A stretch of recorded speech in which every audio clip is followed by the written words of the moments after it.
Südamlikud tervitused, armsad valgusolendid ja tere tulemast Valguse kanalile. Mina nagu ikka olen Kaia-Liisa Reinut. Ja täna me räägime kurjuse paljastamisest. Miks toimuvad praegu asjad nii, nagu nad toimuvad? Kui sa ei tea, millest ma räägin, siis vaata varasemaid Valguse kanali videosid või minu seminare, mille link on siin all video kirjelduses, kus ma räägin kokkuvõtvalt sellest, mis toimub. Aga need, kes teavad, millest ma räägin, siis ma olen korduvalt rääkinud seda, et see, mis meil toimub, ei ole see, mis päriselt toimub. Ja mis toimub, on siis kurjuse paljastamine. Meie maailmas on tohutult palju tumedaid jõude olnud aastatuhandeid, ruulinud seda maailma ja tänaseks on need kõik jõud elimineeritud. Kuid ometi me kogeme justkui meeletult palju negatiivset ja asi läheb justkui järjest hullemaks. Vähemalt nende jaoks, kes vaatavad peavoolumeediat. Siis, nagu ma ütlesin, toimub kurjuse paljastamine. Sellepärast, et kui keegi oleks meile aasta tagasi öelnud, et maailmas toimusid sellised asjad ja nüüd on kõik hästi, siis mitte keegi ei usuks, kui õel võib olla kurjus, kui keegi meile lihtsalt sellest räägib. Mitte keegi ei usuks, et selliseid asju oli planeeritud, kui me ise omal nahal ei oleks neid praegu kogenud ja kui me ei kogeks seda iga päev oma nahal siiamaani. Sest põhjus, miks seda tehakse just nii, on selleks, et me veenduks enda nahal. No mina ei tea, kuidas teiega on, aga mina olen näiteks see inimene. Ma tean, et ma ei ole ainuke ja samas on inimesi, kes ei ole, ei näe maailma niimoodi. Siis minul on niimoodi, et kui mulle keegi midagi räägib, siis ma ütlen, okei, ja siis teen lõpuks ikkagi nii, nagu mina asju näen.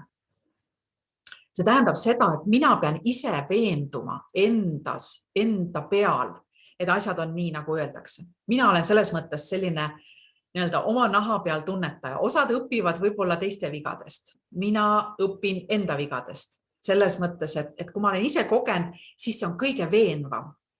Kui keegi mulle räägib, siis ma võin isegi seda uskuda, aga ma veendun siis, kui see päriselt nii on. Kui ma aasta tagasi hakkasin sain väga täpse info, ma olen selle info saanud varem, nagu ma olen öelnud ka, et 10 aastat vähemalt varem, mis on plaanis tumedatel jõududel seoses inimkonnaga, aga ma ei uskunud, et see on, nagu ühes küljest ma teadsin, et see on nii, aga ma ei uskunud, et see on tõsi, ütleme nii. Ja kui aasta tagasi hakkasid need asjad nagu täie hooga pihta, kus tõesti tuligi see viirus ja tuligi 5G ja kuidas ma nägin, millise jõuga seda asja edasi aeti, siis ma mõtlesin, et no ei ole võimalik. See ei ole võimalik. Mismoodi on see võimalik? See ei ole võimalik, sest inimmõistus ei võta seda nagu võimalikuna. Aga siis hakati tasapisi ju avalikustama, need, kes olid rohkem älkvel, need on teadnud ju ka samamoodi nagu minagi aasta või rohkemgi kogu seda asja. Et mis on seal tegelikult taga, mis jõud seal tegelikult taga on, siis hakkavad asjad muutuma mõistetavaks. Ja me peame nägema seda, mis on, kui tumedad ja kui kurjad ja kui õelad jõud on olnud taga inimkonna ajaloo kujundamisel, siis me peame nägema seda enda nahal, sest kogu asja eesmärk, miks on need sulgemised ja asjad, loomulikult mis on taga see inimkonna täiesti uuele elule, uuele dimensioonile aitamine, aga seal taga on see, et veenduda selles, esiteks, et eemaldada kogu kurjus ja veenduda selles, et see mitte kunagi, mitte iialgi enam tagasi ei tule. Ja see on see, miks me oleme pidanud ootama võib-olla natuke kauem, kui osad inimesed tahaksid, miks osad on rahulolematud, et miks on räägitud mingitest stsenaariumitest varem juba ja miks ei ole neid asju toiminud. Vot sellel samal põhjusel me peame olema täiesti kindlad, et neid asju mitte kunagi enam tagasi ei tule, sest see, milline võib olla kurjus ja kui õel ja kui absurdne ja kuidas, millise jõuga neid asju läbi surutakse, seda me kogeme praegu iseenda peal, oma väikses Eestis.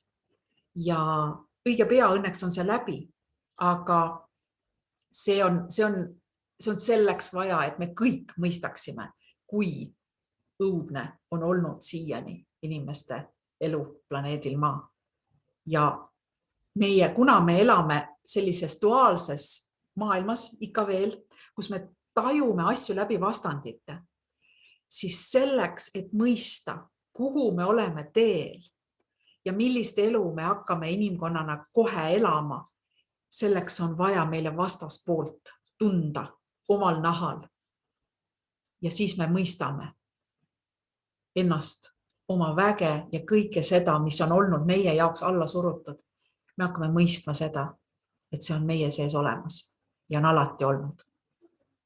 Nii et tänaseks mina lõpetan ja kohtume õige pea Valguse kanalil.